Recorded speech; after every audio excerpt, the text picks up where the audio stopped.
शहर हैदराबादियों का एक फेमस डायलॉग है, सऊदी अरब की पुलिस परेशान थी हमारे से, इंता सईद या शेख या तैयब लैसावी हाजा। सेम आज के वीडियो में लैसावी हाजा होने वाला है, किसको आने वाला है वीडियो में बताऊंगा आपको। अस्सलाम वालेकुम दोस्तों, आज के वीडियो में काफ़ी सारे अपडेट्स हैं। मिलादुन नबी सल्लल्लाहु अलैहि वसल्लम के मुबारक मौके के ऊपर शहर हैदराबाद को जगह जगह लोगों की जानिब से सजाया गया है और हर साल की तरह इस साल भी याकुतपुरा सेंटर ऑफ अट्रैक्शन है पूरे हैदराबाद का। जिस तरह से याकुतपुरे में सजाते हैं शायद ही किसी एरिया में सजाते होंगे, लेकिन याकुतपुरे के अलावा हर साल मिलाद के मौके पर पिछले 15-20 साल से जुलूस भी दिन के वक्त निकाला जाता है। पूरे इंडिया के अंदर जहाँ जहाँ भी मुस्लिम आबादी एक बड़ी तादाद में मौजूद है उन इलाकों में भी सजावट देखी जा रही है। इसके अलावा जो केरला वाले हैं, जो तमिलनाडु वाले, उन लोगों तो सबको पीछे कर दे रहे। जिस तरह से जुलूस वगैरह उन लोगों की जानिब से निकाला जाता है शायद ही कहीं निकाला जाता हो। Yes, sir. Yes, sir. Let's go. Let's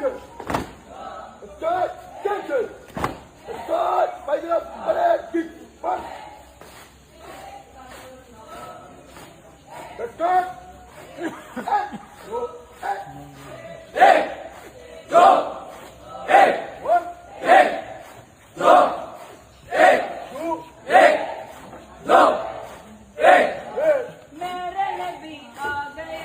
मरहबा या मुस्तफा,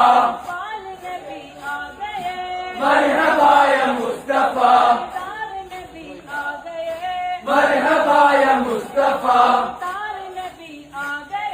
मरहबा या मुस्तफा, मरहबा या मुस्तफा। लेकिन पूरी दुनिया में अगर मिलाद कहीं पे अगर मनाया गया है और ऐसा मिलाद मनाया गया है जो शायद ही किसी ने देखा होगा तो वो यमन के अंदर मनाया गया है। यमन की सऊदी की लड़ाई एक लंबे अरसे से चल रही है। सऊदी अरब की जानिब से वहाँ पे स्ट्राइक्स किए गए, काफ़ी सारे लोगों की जान गई, लोग भूखमरी से मर रहे हैं यमन के अंदर। एक ऐसी कंट्री जिसकी इकॉनमी पूरी तरीके से तबाह कर दी गई, वहाँ का ये मंजर है।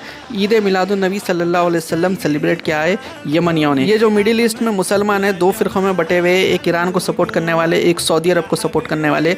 सऊदी अरब को सपोर्ट करने वाले यूएई, जॉर्डन, सीरिया और दूसरे कंट्रीज आते हैं। वहीं दूसरी जानिब ईरान को सपोर्ट करने वाले इराक, यमन और काफ़ी सारे छोटे छोटे प्रॉक्सी ग्रुप्स आते हैं। कई बार आपने सुना होगा जब कभी भी ईरान की जानिब से इसराइल के ऊपर अटैक किया गया तो यमन से भी मिसाइलें चली है। इस तरह से क्यों चलती है बोले तो जो यमन के अंदर हुकूमत है वो जैदी शिया की हुकूमत है। जैदी शिया ईरान को सपोर्ट करते हैं। वहीं दूसरी जानिब जितने भी बाकी के अरब है, जो सुन्नी अरब है, वो देखिए सऊदी अरब को सपोर्ट करते हैं और वो लोग मिलाद वगैरह नहीं मनाते मेजॉरिटी में। वहीं दूसरी जानिब लेबनान ईरान को सपोर्ट करता है और वहाँ पे मिलाद मनाया गया, वहाँ के वीडियोस निकल के सामने आ रहे। लेकिन सऊदी अरब जहाँ पे मदीना खुद मौजूद है वहाँ पे आपको मिलाद मनाते हुए कोई भी नज़र नहीं आएंगे, क्योंकि सऊदी के अंदर काफ़ी ज़्यादा सख्त कानून है। चाहे बहरीन रहने दो, क़तर रहने दो और दूसरे कंट्रीज रहने दो। बहरीन के अंदर मेजॉरिटी शिया है लेकिन वहाँ पर सुन्नी रूलर है, इसी वजह से वहाँ की पब्लिक को भी दबा दिया जाता है। कुछ भी उनके जो रिलीजियस इवेंट्स है उनके ऊपर तक काफ़ी सारे लोगों के ऊपर पाबंदी होती है। रिलीजियस स्कॉलर्स को उठाते हैं, जेलों के अंदर डाल देते हैं। एक बहुत ही बड़ी लड़ाई चल रही है। जियोपॉलिटिकल फ्लेक्स है जो यमन ने दिखाया है और कहा है कि तुम हमें कितना मारते हो मारो, हम डरने वाले नहीं है, झुकने वाले नहीं है, पीछे हटने वाले नहीं है। उल्टा हम रोडों पे आके इस तरह से मिलाद सेलिब्रेट कर रहे हैं। क्या उखाड़ना है उखाड़ लो, ऐसा मैसेज यमन की जानिब से सऊदी वालों को, दूसरे कंट्रीज वालों को दिया गया है। अभी तो यमन के अंदर रोडों के ऊपर आके ये जो सेलिब्रेट करते हुए आपको दिख रहा, पिछले 30 सालों से घरों के अंदर सेलिब्रेट करते थे।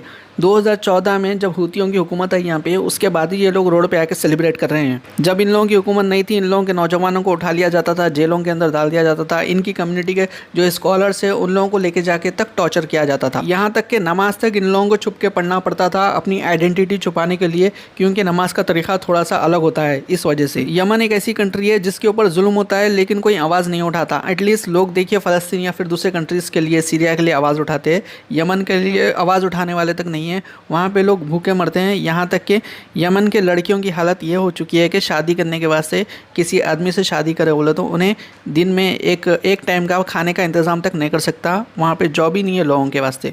तो शादियाँ उन लोग क्या कर रहे हैं, दूसरे अरब के जो कंट्री के लोग हैं उन लोगों से कर रहे हैं, जैसा है कि यूएई के बिज़नेसमैनों से, सऊदी के बिज़नेसमैनों से।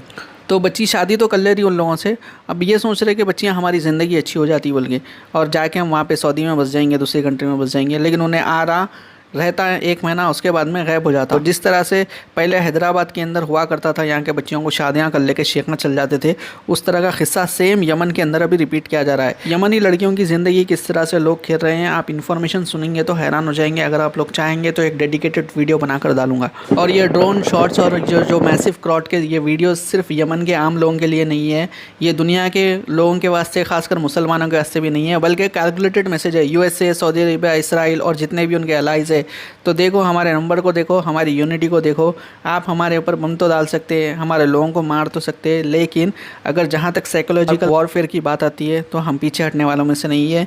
ये ग्रीन लाइट्स, ये जो ग्रीन झंडे, ये इस बात की तरफ इशारा कर रहे हैं कि हम पीछे हटने वालों में से नहीं है। और ऐसा नहीं है कि सच में बहुत ही ज़्यादा रिलीजियस है बल्कि सेलिब्रेट कर रहे हैं, बल्कि एक मैसिव पीआर इवेंट रहता है। ये पब्लिक को दिखाना रहता और सऊदी हुकूमत को भी बताना रहता। जिस हुकूमत को सऊदी की हुकूमत को जो सऊदी हुकूमत सपोर्ट करती थी, उनको भी ये बताना था कि हम लोग क्या चीज़ है। बल्कि मियाँ तुम 50 जेट हमारे ऊपर भेज दिए, स्ट्राइक्स करें, हमारे लोगों को मारे, लेकिन हमारा बाल तक बाका नहीं हुआ। देख लो हमारा जश्न, देख लो हमारा जज्बा। जो कंट्री के अंदर खाने तक के लाले पड़े हुए हैं, उन लोगों की जानिब से इस तरह से एक मैसिव डेकोरेशन करना और दुनिया को दिखाना कि हम कितने पावरफुल है, ये अनडिनाइबली ब्यूटीफुल है। अब बढ़ते हैं आज के दूसरे अपडेट की जानिब। मारूफ रज़ा खान से मुताल्लिक मैंने कल आपको वीडियो बताया था, मारूफ भाई की जानिब से भी वीडियो पोस्ट किया गया है। और देखिए कल जो मैंने आपको पॉइंट ऑफ व्यू बताया था, वो पॉइंट ऑफ व्यू ये था कि लोग जो उनके ऊपर एलिगेशन लगाए थे, मैं उनका वर्शन आपको सुनाया था, लेकिन मारूफ भाई की जानिब से क्लैरिफिकेशन आया है। मारूफ भाई जो बोले हैं हक़ बात बोले हैं, और हमारा भी यही कहना है कि मारूफ भाई ने हक़ बात बोली है। तो मारूफ भाई क्या बोले थे, कौन सा वीडियो है वो, एक्चुअल में उनके वीडियो को कट करके डाल देते करते, इसके वास्ते जो इंटरनेट के ऊपर न्यूज़ में वर्शन आया था वो हम आपको बताए थे। अब मारूफ भाई का वर्शन बताते हैं, और मारूफ भाई की जानिब से जो बात की गई है वो 100% हक़ बात की गई है। ये शुरू में इन्होंने कहा कि मुझे जवाब चाहिए। उन्होंने ये कहा कि हमारे राम और कृष्ण जो जहां पर पैदा हुए, जहां पर उनका जन्म हुआ, उनका मैं बता सकता हूं। तो उन्होंने मुझसे पहले उन्होंने कहा कि इनका जन्म हुआ, मैंने नहीं कहा। उन्होंने कहा कि इनका जन्म हुआ, मैंने कहा ठीक है, हाँ उनका जन्म हुआ, वो इंसान थे। हालांकि चलो अगर आपको बुरा लगता है, अवतार कहना चाहिए था मुझे, ठीक है वो अवतार थे, मैंने ये कहा इंसान थे। मैंने कोई गलत किसी के धर्म को नहीं मैंने गलत कहा है, ना मैं कभी कहता हूं। मेरी हजारों वीडियो सोशल मीडिया पर पड़ी हुई हैं, आप चेक कर सकते हैं, आप देख सकते हैं। कोई भी वीडियो मेरी ऐसी नहीं मिलेगी कि मैं किसी के धर्म के खिलाफ बोलता हुआ नजर आऊंगा। मैं लाखों लोगों की हेल्प करता नजर आता हूं, लाखों जाने कितने बीमार मरीज हॉस्पिटलों में ऐसे पड़े नजर आते हैं जिनकी मैं हेल्प करता नजर आता हूं, बिना किसी जाति धर्म को देखते हुए। मैं लेकिन फिर भी अगर मेरी इन बातों से किसी को बुरा लगता है तो मैं माजरत चाहता हूं। मेरा कुरान कहता है लकुम दीनुकुम वलिया दीन, तुम्हारा दीन तुम्हारे लिए, हमारा दीन हमारे लिए। हमारा जब कुरान ही किसी के धर्म को बुरा नहीं कहता है तो हम क्यों किसी के धर्म को बुरा कहेंगे। कुरान कहता है लकुम दीनुकुम वलिया दीन, तुम्हारा दीन तुम्हारे लिए, हमारा दीन हमारे लिए। इन्होंने सवाल किया, मैंने जवाब दिया। इन्होंने कहा कि अल्लाह का जन्म कहाँ हुआ, मैंने कहा अल्लाह का जन्म, मैंने ये बातें कही, उसमें किस तरह से पेश किया जा रहा है। लेकिन फिर भी मैं, अगर आप लोगों को किसी को भी दिल जो है भावना को आहत ठेस पहुंची है मेरे इन जुमलों से, मेरी इन बातों से, तो भाई मैं माफी चाहता हूं, मादरत चाहता हूं। किस तरह के मामला सामने आ रहे हैं, किस तरह से मुझ पर किस तरह की बातें, मैं कुछ बयान नहीं कर सकता कि किस तरह का मामला है। तो मैंने जो भी किया उसमें मैंने अभी दिखाया आपको, किस वीडियो पे, उस वीडियो का हिस्सा काट करके दिखाया गया, प्रशासन को दिखाया गया, ट्विटर एक्स पर ट्वीट किया गया, किस तरह से किया गया। मैंने किसी भी तरह का मामला, मैंने किसी को बुरा मैं कह ही नहीं सकता, मेरा मजहबी इजाजत नहीं देता किसी के धर्म को मैं बुरा कहूं। लेकिन फिर भी अगर मेरी बात किसी को बुरी लगी तो मैं माफी चाहता हूं। तो ये थे आज के लेटेस्ट अपडेट्स। और भी अपडेट्स के लिए वीडियो को लाइक, चैनल को सब्सक्राइब करिए। इंशाल्लाह और भी अपडेट्स के साथ अगले वीडियो में मुलाकात होगी। अल्लाह हाफिज़।